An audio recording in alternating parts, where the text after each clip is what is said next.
school is not for everybody. There are so many people out there who are much more adept at taking on a practical trade rather than writing essays or working through arithmetic problems or making sense of how hydrogen plus oxygen can result in water. Hey guys, how are you all doing? If it's your first time here on my channel, it is good to have you. My name is Blessing Njoh, also known as Mrs. Ejim. And if you're a returning subscriber, I'd like to thank you so much for clicking on that video, yeah? So today, let us talk about dropouts, okay? There is an unspoken economic value attached to a diploma. Like, we cannot deny the fact that a diploma is increasingly becoming necessary to get a job. Like, even the most menial positions these days require a high school diploma. So there is no doubt that graduates do have an advantage over non-graduates when it comes to obtaining employment. And if we had to put that in numbers, that would mean that a non-graduate or a school dropout can expect to earn $500,000 less over the course of the entire lifetime than someone with a school degree or someone with a diploma. And the reason for this problem is that the system, the traditional educational system, kind of like treats everyone the same, whereas not everybody is on the same path. And that is what really gave rise to the word dropout, yeah? And the term dropout is actually a stereotype that typically depicts someone with character flaws who could not adjust to school system, or someone who is too ignorant to understand the consequences of leaving school. But what a lot of people fail to understand is that in most cases, I'm not saying in all cases, but in most cases, those people who decide to leave school make those choices or those decisions not in a spur of the moment. It often derives from a number of factors that add up over time. So it is totally a disservice to kind of like write these people off and just say, you know what, these people are just unserious, they do not understand what they are doing, they do not understand the importance of education, so they are just, you know, useless and they are write-offs in society. And a lot of people who have that mentality fail to understand that everybody does not have equal, you know, capacity and opportunity to be able to learn or to be able to study. I, for one, I'm going to use myself as an example. I dropped out of school, well, recently, just this year. Already I have a college degree, but when this whole global pandemic started with Corona earlier, I think around February, and I was out of work and I was just home, I would sleep, wake up, eat, and it was going on for a while. And I told myself, you know what, I cannot continue to live like this. I need to upskill. Let me learn a new skill. Let me make good use of the time that I have on my hands, and let me just develop a new skill. Let me learn to do something new. So I kind of like brainstormed, and I kind of like looked at the areas in which I would want some more improvement, or just to, you know, broaden my scope further. And then I decided to settle for computer science. So I enrolled in Harvard to study, and I was so hyped up. Like, I was so excited to get that certificate. I mean, Harvard is one of the most prestigious colleges or universities in the world. So I was so very geared up. I was just, you know, I was just too excited. So I got into it. Remember that I have absolutely no background in computer science. My background is in aviation engineering. So this was a totally new field for me. But I was so very eager and just very excited, you know, to just take it on. And then I think after a couple of weeks, I started to notice that I was struggling. Like, I just wasn't understanding the language. You know, I had to do all these programming things. I had to do things in C language, in Python, and it was also very confusing for me. And I was going through the stuff. I was following online classes. I mean, my lecturers are amazing. They are great. The assignments were also very good. And I think I did about 2 assignments. And the first one was when I actually noticed that this probably wasn't something that I could do, that I possibly didn't have the capacity, and maybe not even the capacity, but the fact that I lacked the basis of, you know, computer science, because computer science obviously is not just what we use. It's not just websites, it's not just social media, it's not just being able to use the keyboard and type and open applications and all of that. Computer science goes much further than that. You know, it is all about input, output, creating a solution, in converting input into outputs, if you know what I mean. So it was much deeper than what we know on the surface. So I started to struggle badly that once I got my assignment, then that it would take me days to finish one assignment that someone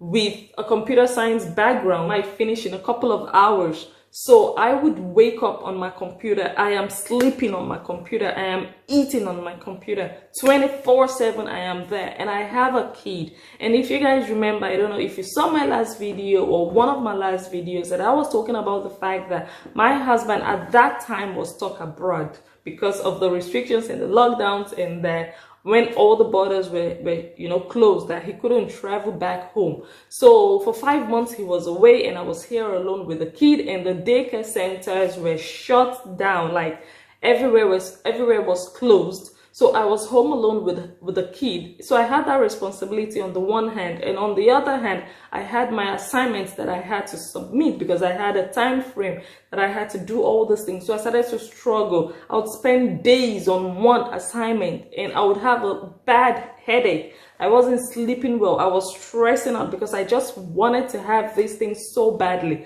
But eventually I told myself, Blessing, this is not working. Like, if you're struggling to do the simplest assignments of this course, how are things going to get when you get to the 7th, 8th, 9th assignment and then the final project? So it was a tough decision for me, but eventually I had to make it. Would someone now see me and tell me, you know what, you were just unserious? No, I wasn't unserious. I gave it my all, but I just didn't have the capacity at that point in time to be able to pull through with it. So does that make me a failure?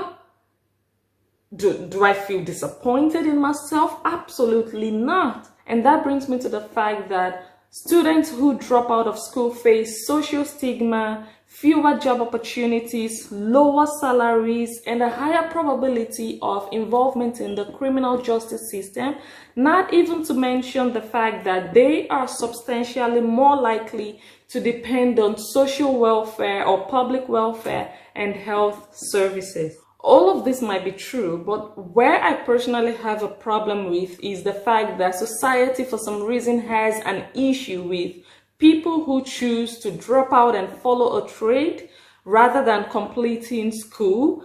And while I'm totally against, you know, someone just leaving school and dropping out without a legitimate plan B, I highly respect people who take a bow and respectably leave school and become plumbers, electricians, bricklayers, even at the expense of completing school. School is not for everybody. There are so many people out there who are much more adept at taking on a practical trade rather than writing essays or working through arithmetic problems or making sense of how hydrogen plus oxygen can result in water. For those of you who did chemistry, you know what I'm talking about. A lot of kids would probably be better off in the long run when they leave school and get an apprenticeship rather than hanging on there at school because society expects or demands that from them. Yes, it is important that some kids stay at school and go on to university, get a career, but it is also important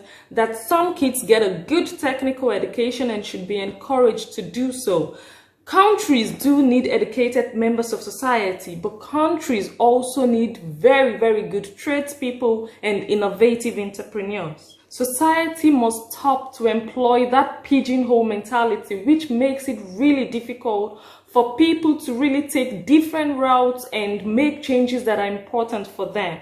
The popular opinion isn't always the right one for everybody. If you have a passion for trade or handwork, go for it, because at the end of the day, it's your life and you are responsible for the choices that you make. And I am not saying that students should no longer aspire to achieve a diploma. I am just saying that students that drop out or that are not able to complete their education should not be deemed as failures in society. They should not be stigmatized by the Dropout label. And if you're watching this video and you have been there, you have come to that point in your life that you had to make the decision to leave school for whatever reason, for whatever situation that you might have been going through at that point in your life, I want you to know that you might not have made it through that graduation stage, but there are other stages in life that you can make it through. So just be strong and stay resilient. That is my message to you today. Students who did not graduate can still make it in life. The road without a diploma might not be very smooth, but eventually, trust me, the road is going to straighten out with hard work, with perseverance, with commitment to whatever it is that you have chosen, the path that you have chosen to follow. You can definitely make it with or without a diploma. I just need you to also understand that in life, there are things, there are stages, there are phases that we have to go through that not everybody is able to endure, okay? And education is one of those stages or phases of life that you feel like this is not for me. I am not myself in this environment. I cannot comprehend what is going on here.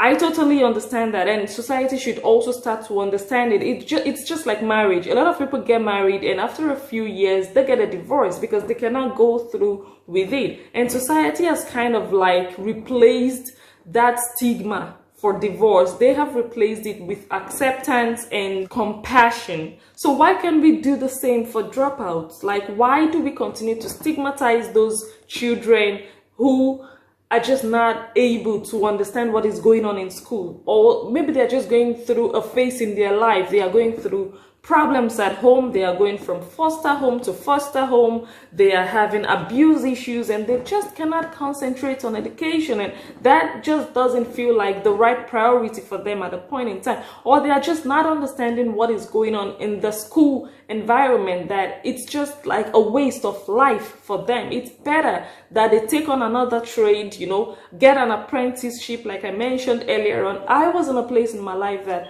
mathematics was like magic to me. I just couldn't understand it. I was a science student. Can you imagine a science student who doesn't even know trigonometry, who doesn't even know what you're talking about when you mention right angles and all of that? I had no clue because my basis was poor. My basis was bad. I was that kind of a child that when I was in primary school, I was so scared. I couldn't open my mouth to ask questions. When we were doing 1 plus 1, I couldn't understand why 1 plus 1 was 2. Maybe because the teacher just couldn't communicate that message properly to me. But I was so scared to say that I didn't understand what was going on. I couldn't raise my hand to ask questions. I wasn't a free child in primary school or nursery school. So I didn't understand. I didn't know the basics. So I started to grow up and I was very, very good in other subjects, in languages, in art. But calculations, mathematics was like magic. It was like Chinese to me. I just did not get it. I went on to secondary school, science class, and I didn't get it. And I just didn't understand why until I got a book. It was a book that changed my entire perspective about mathematics, arithmetics, additional mathematics, what we call further maths. So it was that book that totally changed my life. That book was like, that book totally broke it down. And then I started to really understand the principles of mathematics. And then I was able to pick it up. Imagine I was in that place that I didn't have the opportunity to, you know, get that book. I would never have understood. I would just be frustrated. I would just be there. So a lot of these kids do not just have that opportunity to be able to comprehend what they are learning. So they are not able to learn in some cases, not all cases. So to round off, I would just say that we all have a role to play and that society really needs to start to give these kids the sense of reassurance and the acceptance that they may be lacking in their personal lives. So we all have to put hands together and stop the stigma, stop the social stigma of you are a dropout, you are a write-off, you are no good to society, because school, like I said before, is definitely not for everyone, because some people are better with their hands than with their brains, okay? So with that, I am going to call it a day. I would like to thank you so very much for watching this video. Go ahead and give it a thumbs up if you agreed with most of the points that I made, and if you did not agree, please go ahead and drop me your comments down below in the comment section. I would like to see you again on my next video, so go ahead and subscribe to my channel if you haven't already, and I will catch you next time. Bye.